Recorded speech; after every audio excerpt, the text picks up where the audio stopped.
Buenas noches y bienvenidos a Teleantioquia Global, una hora de análisis internacional. Hoy con el tema de la tensión en Medio Oriente vista desde diferentes partes. ¿Qué pasa, por ejemplo, con Israel y la reelección de su primer ministro Benjamín Netanyahu?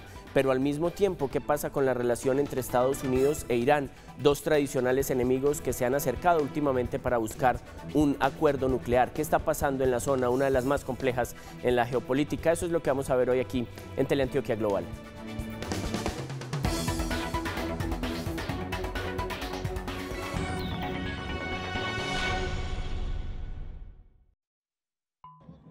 Todo conflicto tiene un inicio, y aunque a veces ese principio queda desdibujado por el paso del tiempo y la confluencia de factores, siempre hay un momento inicial que puede señalarse como el génesis de estos.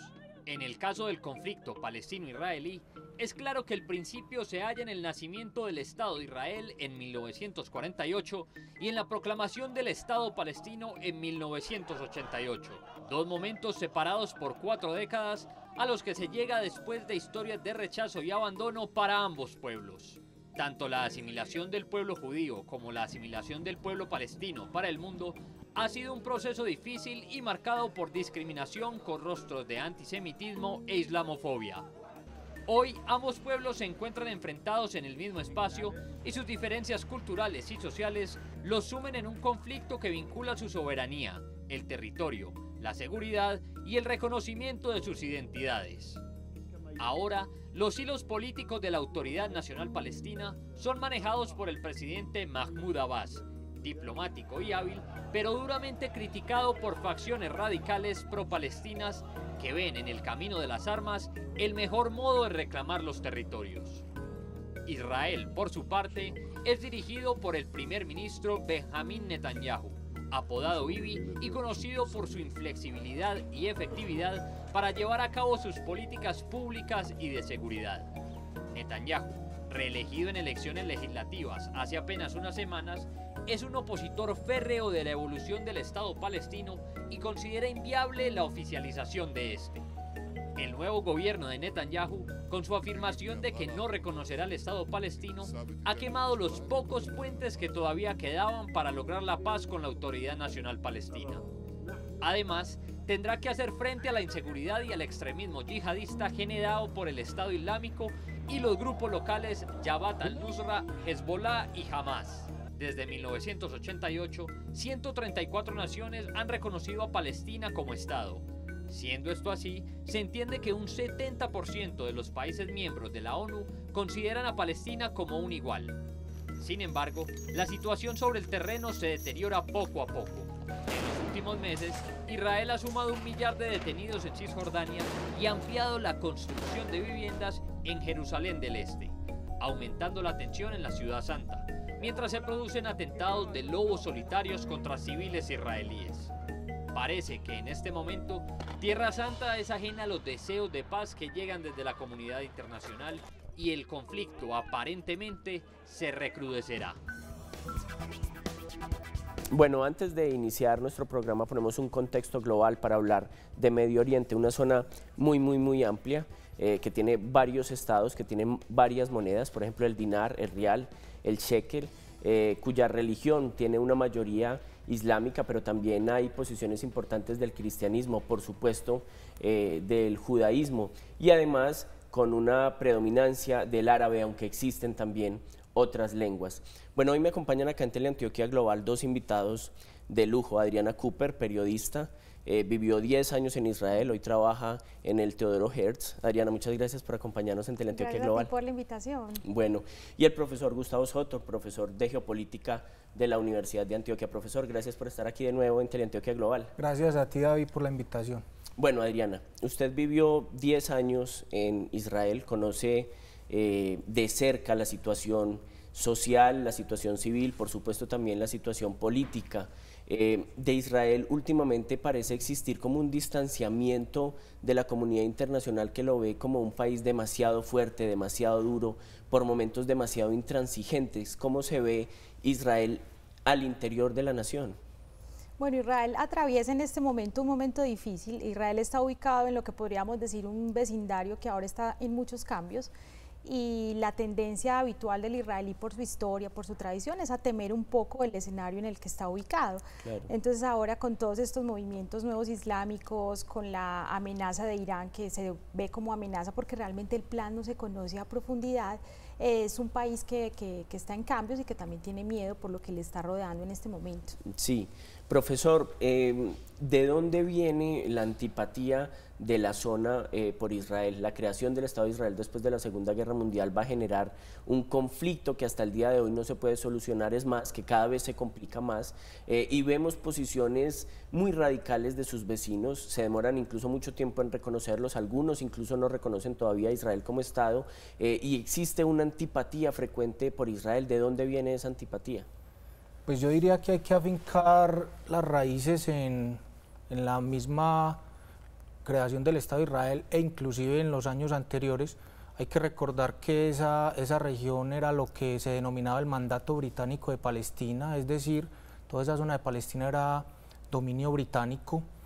Posterior al final de la Segunda Guerra Mundial empieza a llegar, claro que ya en años anteriores había migración judía a algunas regiones y ya de hecho ya habían judíos desde mucho tiempo atrás, que también es otra parte. En la década de los 1920 hubo unas arremetidas pues, de grupos árabes en contra de los judíos que estaban allí. Resulta que posterior a la Segunda Guerra Mundial empiezan a llegar de manera más masiva judíos emigrados de Europa, y eso hace que ellos empiecen a establecer unas colonias y que ya en el año de 1948 las Naciones Unidas pues admita la creación del Estado de Israel, lo que digo yo fue una chispa detonante de toda la furia de muchos de estos estados. Hay que recordar los dos conflictos que hubo entre Israel y sus vecinos árabes, la guerra de 1967, la guerra de los 6 días, y el Yom Kippur en el año de 1973. Todo eso pues fue configurando como el que de una u otra forma Israel tenga que vivir en un vecindario muy complicado. Bueno, pero Israel va entonces construyendo después de la creación del Estado mismo una posición muy fuerte, tanto política como militar. El apoyo de Europa, el apoyo de Estados Unidos hacen que el Estado de Israel se consolide mientras los vecinos siguen incómodos, pero esa posición se va haciendo cada vez más drástica. Va a ir para muchos en detrimento de la población palestina, que va a buscar la creación también de un Estado. Y llegamos, Adrián, al punto de hoy con la reelección de este primer ministro Benjamín Netanyahu, que es considerado por muchos como un hombre de derecha, que dice que no hay posibilidades de los dos Estados, que tiene un apoyo popular, pero que desde afuera se ve para muchos como el logro que está dañando Medio Oriente. ¿Cuál es la situación de Benjamín Netanyahu? Bueno, yo quiero agregar algo a lo que dijo el profesor antes de entrar en lo de Netanyahu, y era que pues, los judíos empezaron a llegar al actual Israel en vista de la situación del Holocausto que se conmemora en los próximos días y que acabó con la vida de 6 millones de judíos. Ahora, ¿cómo enlazo yo esto con Netanyahu? Netanyahu viene de una familia muy tradicional, es un hombre que el Holocausto nunca lo ha olvidado, de hecho ahora en sus discursos recientes lo asocia mucho con lo que se teme frente a Irán. Ahora, volviendo al tema más reciente con los palestinos, en el primer mandato de Netanyahu como primer ministro, él gana las elecciones después de haber terminado la segunda intifada.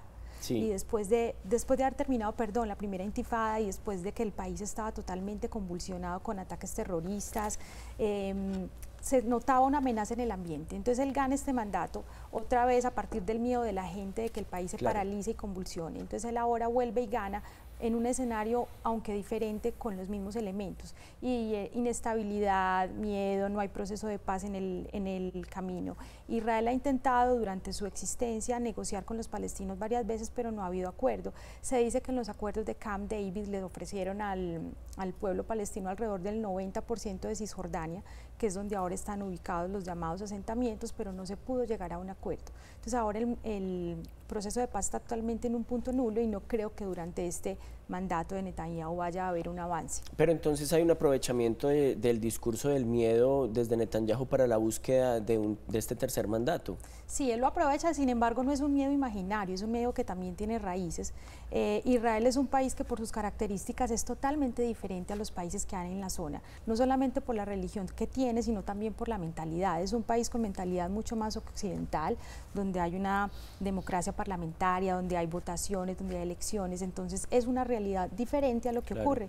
Entonces esto sumado al miedo ancestral de las comunidades judías al exterminio, al holocausto, al rechazo, pues hace una mezcla que le permite a Netanyahu posesionarse como el nuevo primer ministro. Profesor Soto, ¿de dónde se puede explicar un creciente apoyo internacional a la causa palestina que podríamos cifrarlo en las últimas 2 décadas cada vez con más fuerza? ¿Cómo explicaría usted ese apoyo creciente que recibe de países como Francia, por supuesto, bueno, como Rusia, pero que también va creciendo en poblaciones que son tradicionalmente occidentales como Estados Unidos, como la misma Inglaterra, un apoyo a la situación palestina? Lo que pasa es que ahí hay que analizar varios aspectos y podemos mencionar lo que tiene que ver en la última década. Mire que Yasser Arafat muere y posterior a su muerte pues lo sucede en el partido Fatah. En este momento el que dirige pues el partido Fatah, el señor Mahmoud Abbas. Y empieza una, digámoslo así, ofensiva diplomática por el reconocimiento del Estado palestino. Sí. Otra cosa que de pronto la comunidad internacional ha tenido una lectura que no ha sido muy a favor de la posición de los últimos mandatarios en Israel. Hablo de Ariel Sharon, hablo de Ehud Olmert y últimamente de Benjamin Netanyahu. Son todas esas operaciones a gran escala que han llevado en los territorios palestinos, buscando pues, según la posición de Israel, desmantelar todas estas redes de apoyo, los túneles, etcétera, del movimiento Hamas específicamente. Ahí tendríamos que hablar mucho de lo que significa que los palestinos se hayan dividido en cuanto a su administración en Cisjordania y Gaza. Exacto. Y lo que significa que en Gaza esté gobernando un grupo que para Israel, para Estados Unidos y para la Unión Europea es considerado como un grupo terrorista, como Hamas. Exacto. Hay que tener en cuenta que los territorios palestinos en este momento son Cisjordania, la Franja de Gaza. Hamas gana las elecciones en la Franja de Gaza y posterior a un choque interno entre las facciones que habían en Gaza de Hamas con las facciones de Fatah, Hamas logra sacar a la gente de Fatah de Gaza. Entonces Hamas casi que prácticamente se queda con el control de Gaza y la gente de Fatah se queda con Cisjordania.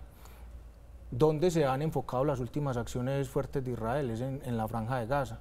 Hay que tener en cuenta que la Franja de Gaza es un territorio pequeño en comparación con Cisjordania y que esos bombardeos han tenido un efecto mediático muy grande. Eso cuando se ve en los medios de comunicación, la gente le da otra lectura. Claro. El ataque a la flotilla La Libertad, por ejemplo, donde murieron nueve integrantes de esa flotilla que eran de origen turco, eso distanció enormemente las posiciones de un gobierno como el de Erdogan, que es de un islamismo aunque moderado, pero islamismo al fin y al cabo, y el gobierno de Israel. Perfecto, vamos a ver cómo se vive esto justamente en Israel. Vamos a ir a un pequeño corte y cuando regresemos nos vamos a conectar con Tel Aviv para hablar con una periodista que nos va a contar cómo está la situación en Israel. Ya regresamos.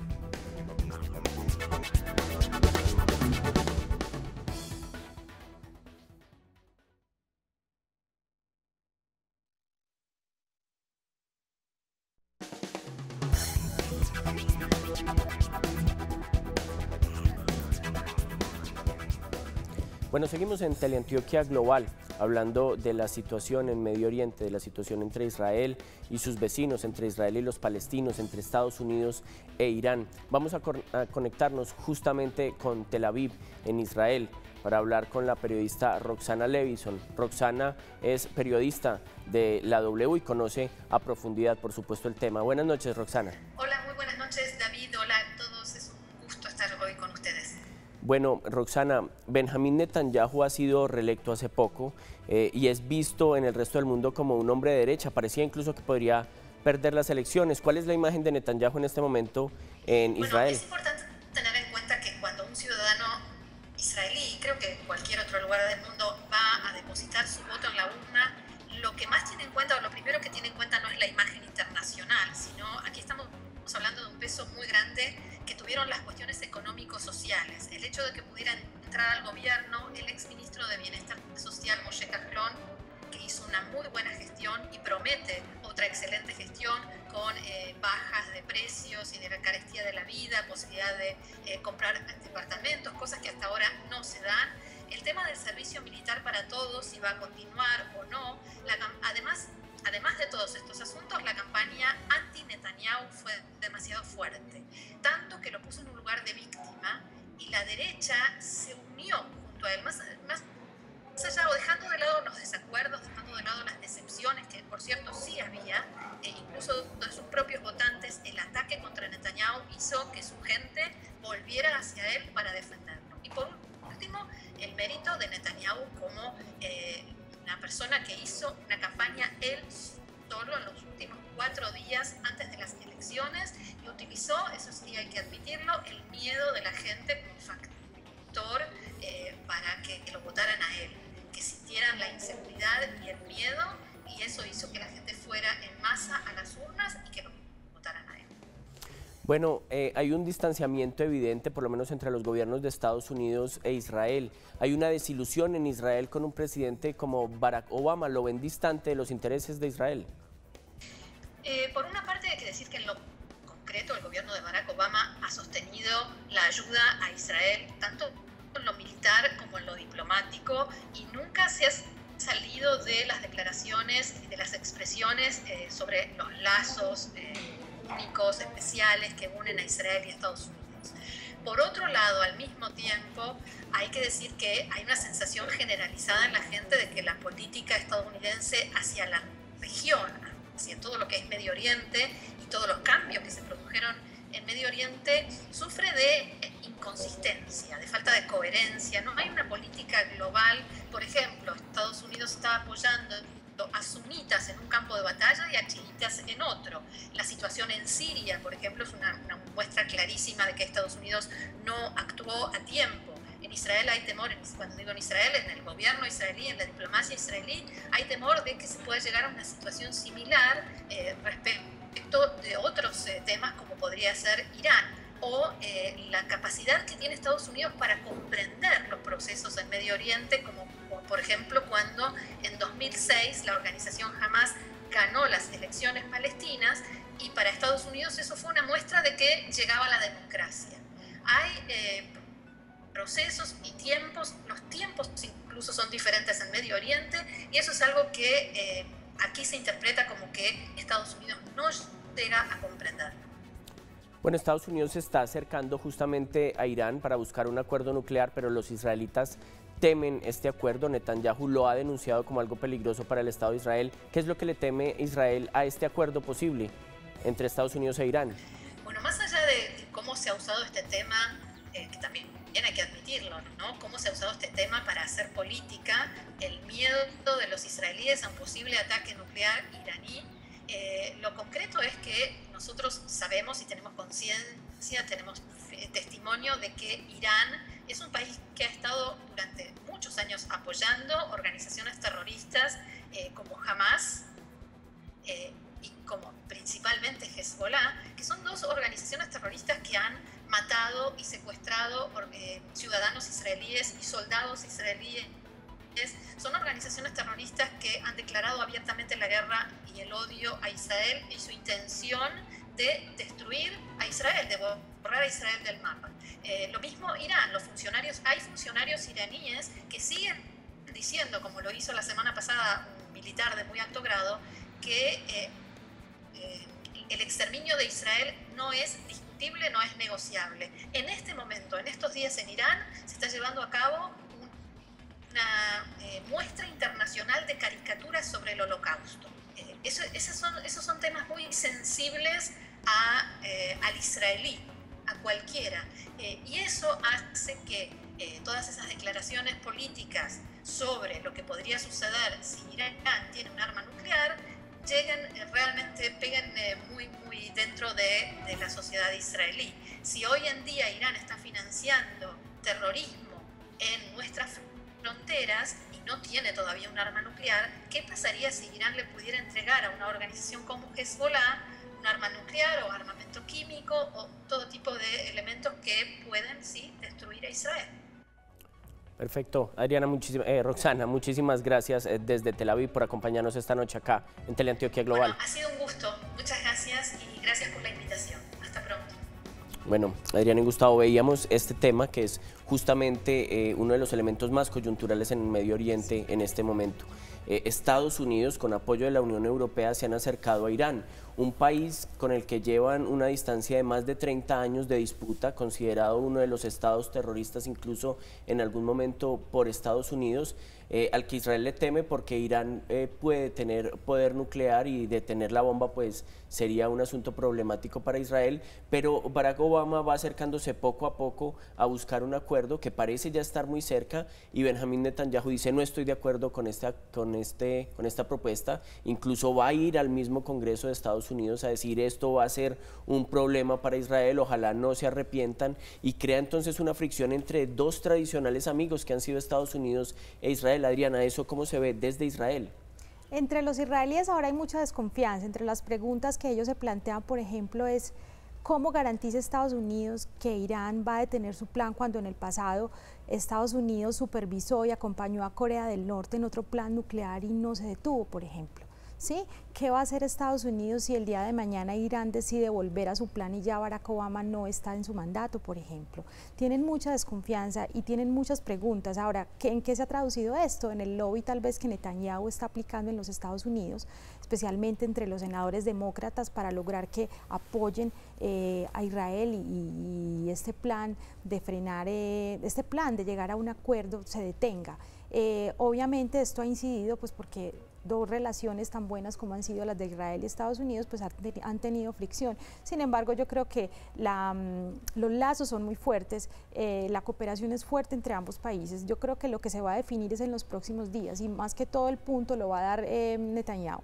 Si Netanyahu va a centrarse en el lobby con los senadores estadounidenses o de verdad se va a sentar con Obama y va a decir, bueno, me interesa este acuerdo, pero con estas condiciones o revisen estos puntos. Sí, yo creo que Netanyahu toma el primer camino, que es apoyarse en los senadores, en los demócratas y republicanos, en lugar de sentarse a hablar con Barack Obama, yo creo que esto produciría más fricciones entre ambos países. Bueno, pero el acuerdo, profesor Soto, es un acuerdo que de lograrse ha sido, por lo menos los antecedentes de lograr el acuerdo nuclear entre Estados Unidos e Irán han sido muy aplaudidos por la comunidad internacional.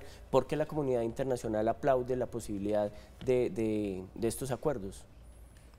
Hay que tener en cuenta que no es solo Estados Unidos el que está llevando a cabo este acuerdo, es el grupo de 5+1, sí, cuya coordinadora en las negociaciones es la señora Federica Mogherini, que pues está en representación fundamentalmente de la Unión Europea, y en los acuerdos que la idea es ratificarlos en junio de este año, es que Irán se compromete a que el uranio enriquecido que tiene en este momento lo va a llevar al exterior para ser, digámoslo así, destruido finalmente o hacerlo inservible porque pues ese material es muy volátil, muy difícil de manejar.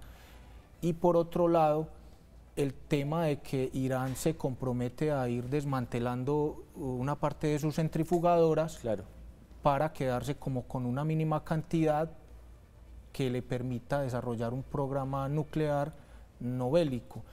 Dentro de los acuerdos también está la posibilidad de inspeccionar las plantas de enriquecimiento de uranio que Irán tiene en este momento y que se sabe dónde están, que tengan subterráneas en algunos lugares, porque estamos hablando Irán está entre los 20 países más grandes en extensión territorial del mundo, entonces que tenga alguna instalación subterránea, pero por lo menos se saben las que existen, se saben dónde están.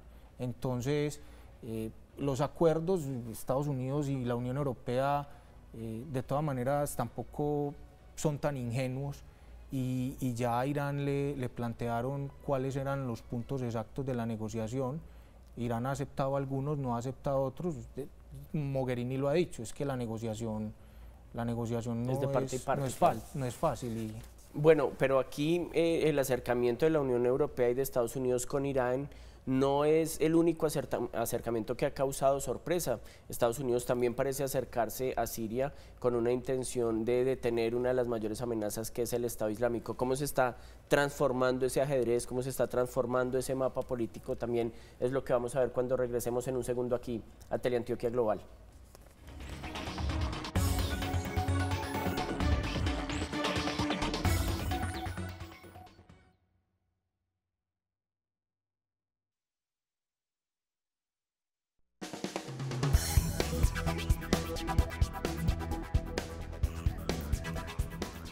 Bueno, una de las preocupaciones que existen en Medio Oriente y que tiene Israel, por supuesto, como lo veíamos antes del corte, es la situación de Irán, un país que ha sido acusado de apoyar a grupos terroristas, un país que tiene posibilidades nucleares y un país en el que Estados Unidos se ha acercado en los últimos meses para tratar de lograr ese acuerdo. Vamos a ver este video que nos cuenta cronológicamente cómo ha sido el proceso y la relación entre Estados Unidos e Irán. Para nadie es un misterio que Medio Oriente es una de las zonas geopolíticas más complejas del mundo. Y es que miremos, por un lado es un enclave importantísimo para el comercio de África, de Asia y también de Europa. Por otro lado, esta zona es la cuna del cristianismo y del islam. Y finalmente podemos ver que esta zona ha sido testigo de la caída de dictaduras en estos últimos días y también del alza de grupos terroristas muy peligrosos. Vamos a ver ahorita una cronología de Irán, el pueblo que ahorita está consiguiendo un poder militar muy fuerte y que está preocupando a sus vecinos, sobre todo a Israel. 2003. Irán firma la adhesión al protocolo del Tratado de No Proliferación de Armas Nucleares de la ONU. 2005. El país árabe anuncia que pondrá en funcionamiento la purificación de uranio en la central de Isfahan, acto que la ONU calificaría como violación a los compromisos internacionales. 2006. Irán confirma oficialmente que ha reanudado sus actividades nucleares, a lo que la Unión Europea responderá emitiendo sus primeras sanciones. 2008. El presidente Mahmoud Ahmadinejad anuncia la instalación de 6.000 centrifugadoras. Y con ello, Irán asume un nuevo paquete de sanciones que implican al principal banco del país. 2009. La Guardia Revolucionaria iraní prueba con éxito los misiles Sejil, capaces de alcanzar los 2.000 kilómetros y por tanto a Israel y las bases de Estados Unidos en el Golfo Pérsico. El gobierno de Teherán anuncia que no renunciará a su actividad nuclear. 2010. La comunidad internacional advierte que el gobierno de Ahmadinejad dispone del uranio suficiente para construir bombas. El Consejo de Seguridad de la ONU, conformado por Estados Unidos, Rusia, China, Francia y Reino Unido, junto con Alemania, endurecen aún más las sanciones a Irán. 2011. La ONU hace público su esperado informe en el que confirma que Irán desarrolla armas nucleares. Las reacciones del informe no se hacen esperar y Estados Unidos y la Unión Europea emiten severos llamados de atención. A esto, el líder supremo iraní, el ayatolá Ali Hosseini Jamenei, advierte que su país responderá con puño de hierro ante cualquier agresión. 2011 finalizaría con el derribo de un avión no tripulado de Estados Unidos en territorio iraní. Este se constituiría en el año más tenso en el caso de Irán. 2013. El reformista Hassan Rouhani gana las presidenciales de Irán y en entrevista a NBC asegura que Irán no desarrollará armas nucleares bajo ninguna circunstancia. Eventualmente, las potencias e Irán lograrían un histórico acuerdo en Ginebra, en donde el país árabe tendría acceso a 4.200 millones de dólares a cambio de congelar su programa nuclear por 6 meses. Israel, sin embargo, rechazaría lo firmado y lo tacharía de un error histórico. En 2014 entró en vigor el acuerdo entre estas potencias e Irán, acuerdo que se sigue discutiendo hasta el día de hoy. Esto preocupa sobre todo a Israel, un país que es radicalmente diferente a Irán y que se encuentra rodeado, podríamos decirlo, de enemigos y que tiene una dificultad muy clara con el fortalecimiento que está teniendo este país árabe. Ese acercamiento entre Estados Unidos e Irán representa también una nueva política estadounidense en Medio Oriente que ha dependido en buena medida por la aparición de un grupo como el Estado Islámico que ha obligado a Estados Unidos a buscar alianzas que antes parecían impensadas con Siria, con Irán, tradicionales enemigos.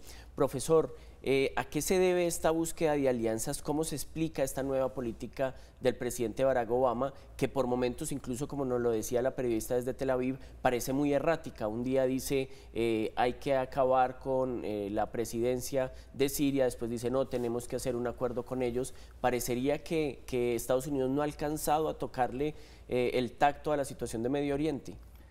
Yo pienso que la política exterior de los Estados Unidos, y también incluyo a la Unión Europea, en unos aspectos concretos, y es en el tema de la primavera árabe. Yo quería tocar ese tema de la primavera árabe, y es que el escenario post-primavera árabe parece ser esa apertura de la caja de Pandora, que de la caja salieron otras cuestiones que estaban ahí larvando, pero que en cierta medida estaban contenidas. Lo digo en qué punto específico.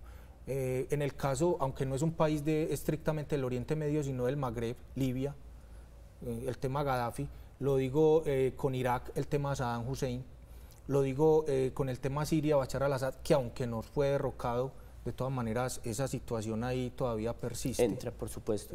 Esa conflictividad que hay en Siria, y es que, ¿qué pasa hoy en Libia luego de la caída de Gaddafi? Y es que tenemos unas facciones disputándose el poder, la gente de Benghazi y la gente de Trípoli. ¿Qué pasa en Irak con la posterior captura, enjuiciamiento y ahorcamiento de Saddam Hussein? Y es que esa situación de que los sunitas, que son minoría en Irak, tenían el poder, resulta que los Estados Unidos ponen en el poder a la caída de Saddam Hussein a Nuri al-Maliki. Al-Maliki es un chiita. Los chiitas en Irak son el 60%.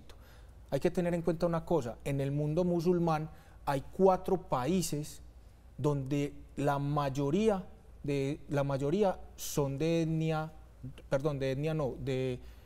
son musulmanes de adscripción chiita. ¿Cuáles son esos 4 países? Irán, donde el 90% es chiita; Azerbaiyán, que es un país del Cáucaso Sur, donde el 80 aproximadamente % de la población es chiita; y otros 2 países donde la mayoría de la población es chiita, que son Irak y el Emirato de Bahrein.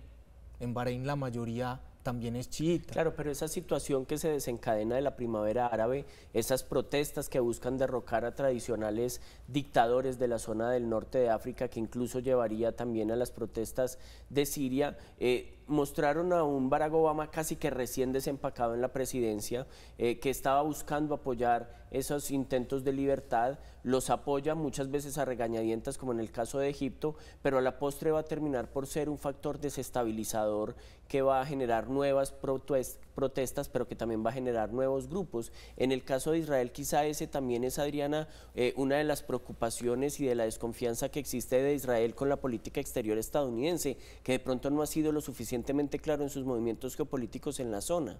Sí, cuando Barack Obama pronuncia su discurso en el Cairo, que es el discurso, uno de sus discursos emblemáticos, y sentó como la línea que él iba a tener con el mundo árabe, generó un poco de preocupación, porque recordemos que Estados Unidos e Israel vienen de una relación muy cercana, y de un momento a otro pues Barack Obama dice que se va a abrir a todo el mundo árabe. Entonces sí, digamos que aunque Israel también tiene sectores moderados y hay gente de todas las creencias políticas, y hay una democracia sana y vibrante, hay una gran parte de la población pues que se pregunta si realmente Barack Obama es una persona confiable, y obviamente pues esto se refleja en lo que Netanyahu dice, en lo que su círculo cercano también tiene claro respecto a este conflicto.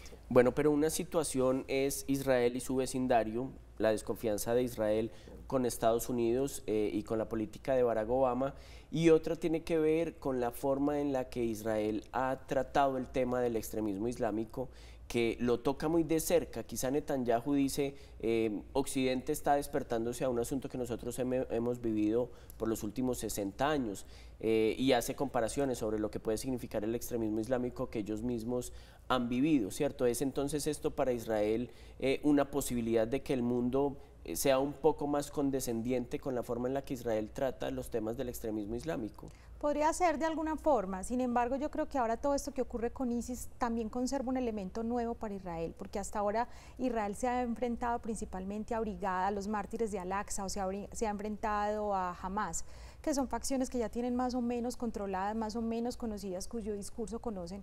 Ahora sale un grupo nuevo diciendo que ellos van a ser los abanderados de los musulmanes en el mundo y que además van a unificar un territorio que también incluye parte de lo que ahora es Israel.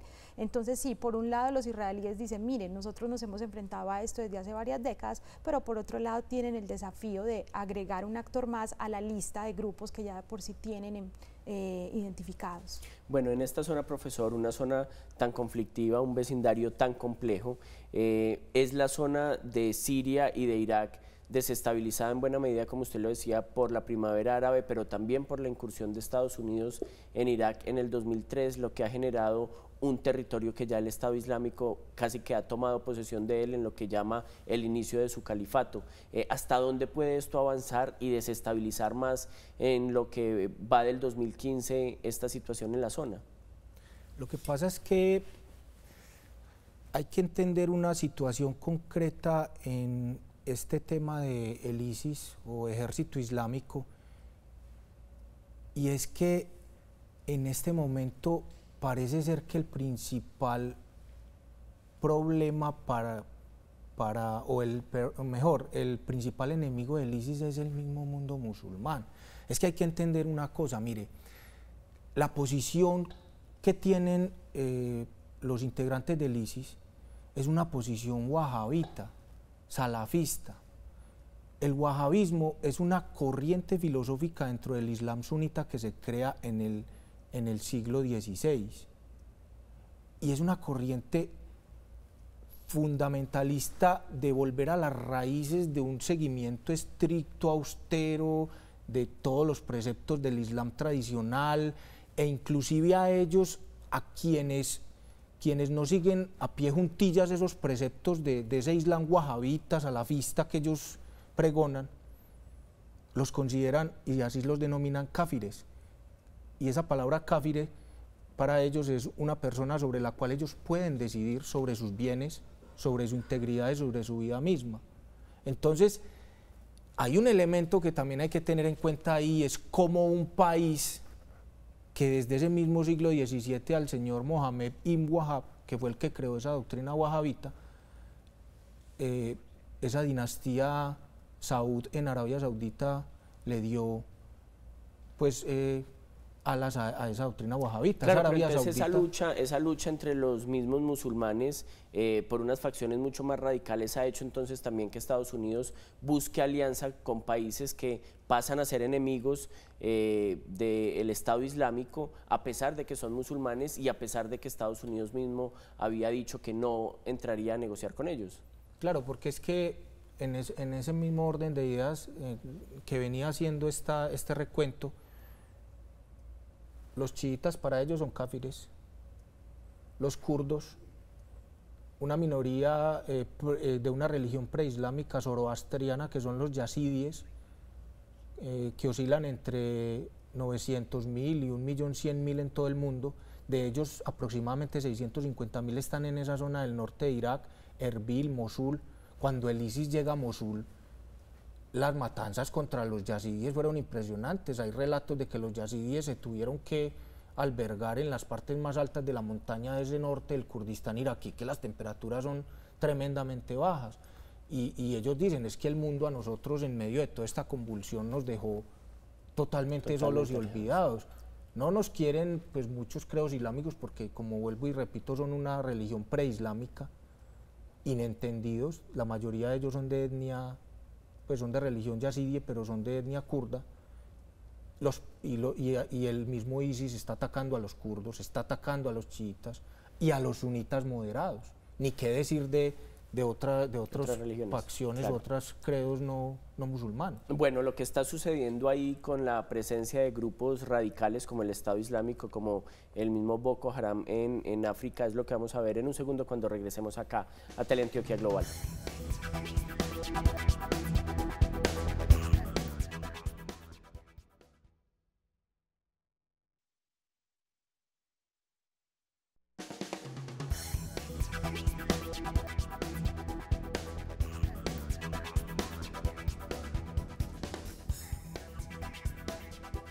Bueno, continuamos aquí en Teleantioquia Global hablando de las diferentes tensiones que existen en Medio Oriente, la situación de Israel y Palestina, por supuesto la situación de los acuerdos entre Estados Unidos, la Unión Europea e Irán por los acuerdos nucleares, y también la situación del Estado Islámico y la forma en la que este grupo ha hecho en menos de 2 años incluso lo que había demorado Al Qaeda en lograr casi que una década. Hemos preguntado en Teleantioquia Global, en Twitter, recuerden siempre opinar con el hashtag #TeaGlobal, @Teleantioquia, sobre los temas que les parezcan interesantes alrededor de la política internacional. Preguntamos sobre la situación de Medio Oriente y estos son los trinos que nos enviaron a la pregunta: ¿qué motiva al Estado Islámico a cometer sus actos terroristas? Dice Juan Esteban Valencia Rey. Juanes B. Rey, lo que motiva al ISIS son muchos factores, pero estos parten de una incomprensión cultural entre varios pueblos. Hashtag Teleantioquia Global. ¿Cuál es el mayor peligro en Medio Oriente? Nos responde Raúl Javier Pardo, @Raúl Javier 1971, @Teleantioquia. En estos momentos considero que son los continuos ataques del Estado Islámico a la sociedad musulmana. Recuerden estar siempre muy conectados con las redes sociales, con @Teleantioquia, hashtag #TeaGlobal, para que nos comenten sus opiniones no solo sobre el tema que estamos tratando, sino para que nos propongan nuevas ideas sobre el asunto geopolítico. Adriana, el tema del Estado Islámico ha tomado por sorpresa al mundo en muy poco tiempo. Fue un grupo que se estableció incluso con reductos de Al Qaeda. Al Qaeda mismo lo considera demasiado extremo en sus acciones, las decapitaciones, las quemas de personas vivas. Como decía el profesor ahora, la toma de Mosul hace que este grupo crezca exponencialmente y eso ha generado una serie de relaciones que antes no podían existir. ¿Cómo se ve la situación del Estado Islámico en Israel? Se ve con mucho temor. También se ve con temor no solamente por lo nuevo que ellos representan, y es una oleada de gente que de un momento interpreta el Islam de una forma literal. O sea, en Israel vive una población de credo musulmán y hay algunos que conviven muy bien dentro del mismo Israel, pero son musulmanes moderados. Entonces ver esta interpretación tan literal que habla de muerte, que habla de castigar a los homosexuales, que relega a la mujer totalmente a otro plano y que llama a una lucha abierta contra el que no esté de acuerdo, pues genera mucho temor, y sobre todo también se preguntan en Israel si esto va a generar alianzas dentro de los otros grupos, porque aunque todos sean diferentes los musulmanes en sus credos e interpretaciones, estas facciones tan extremistas tienen algo en común, y es que siempre llaman a la destrucción de Israel. Entonces ese es el temor que genera. Claro.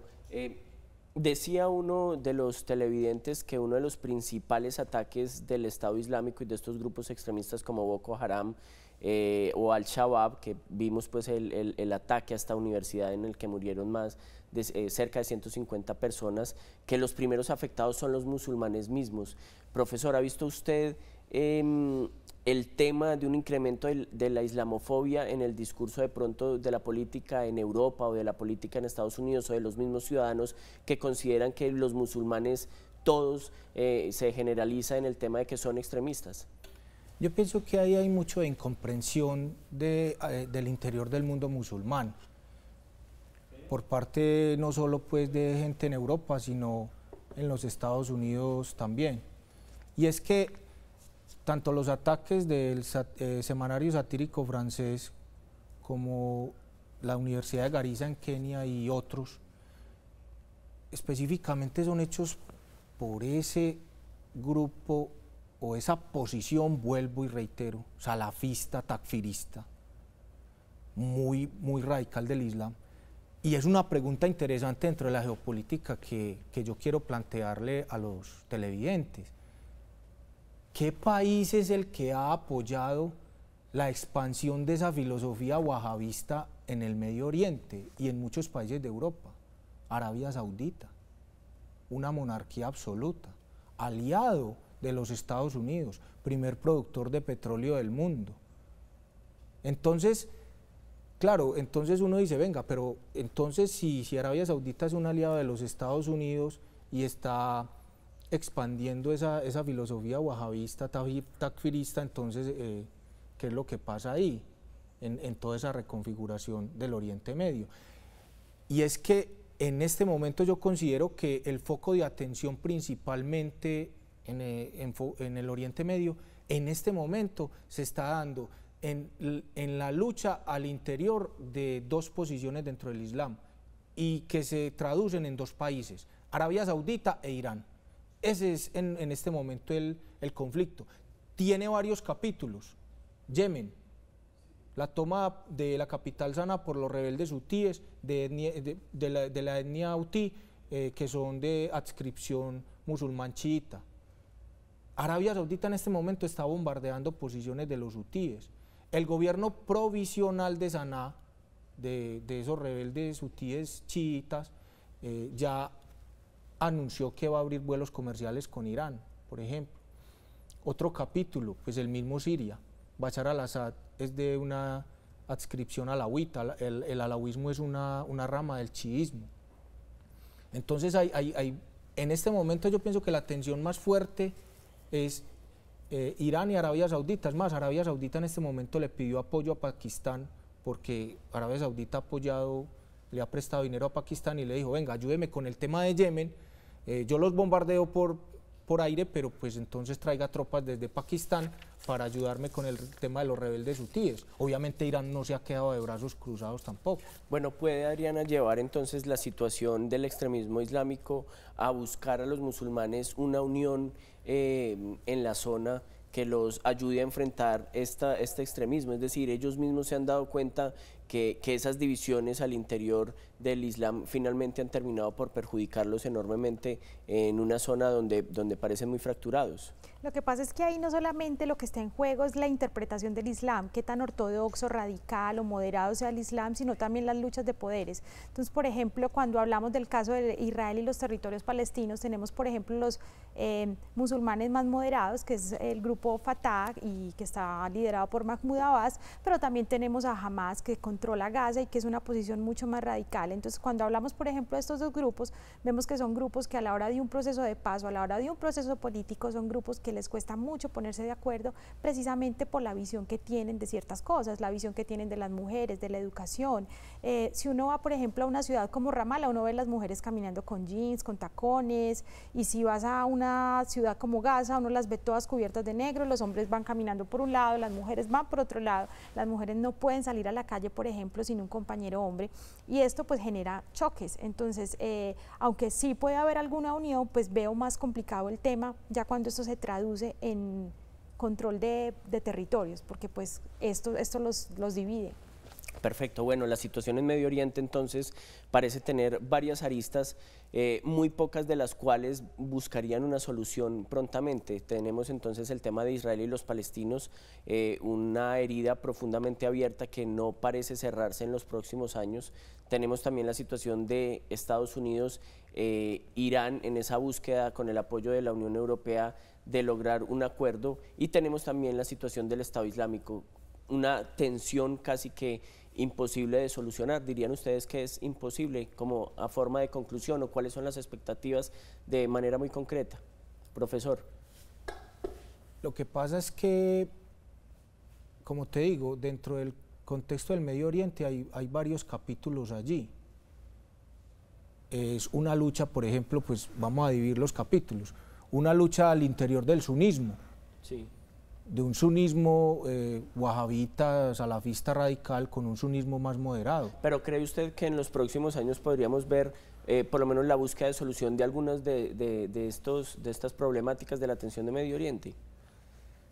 Muy difícil. Yo lo veo complicado porque en este momento lo que se está dando es una reconfiguración. ¿Quién lo creyera? En mi opinión, por ejemplo, Irán ha ganado, o por lo menos está ganando en este momento, una ficha en ese ajedrez geopolítico, y es Yemen. Y ya Arabia Saudita está moviendo sus fichas. Yo lo que veo, más que posibles como soluciones o llegadas a acuerdos, es más bien una reconfiguración en ese Medio Oriente musulmán, porque pues el tema Palestina-Israel es otro caso. Harían una conclusión muy concreta frente a la situación de la tensión en Medio Oriente con tantas esquinas para analizar. Yo siempre digo que, cuento una anécdota, por ejemplo, que hay en Israel, y es que siempre que nace un bebé, la mamá espera que no haya conflicto cuando al bebé le toque prestar servicio militar. Eso nunca ha ocurrido.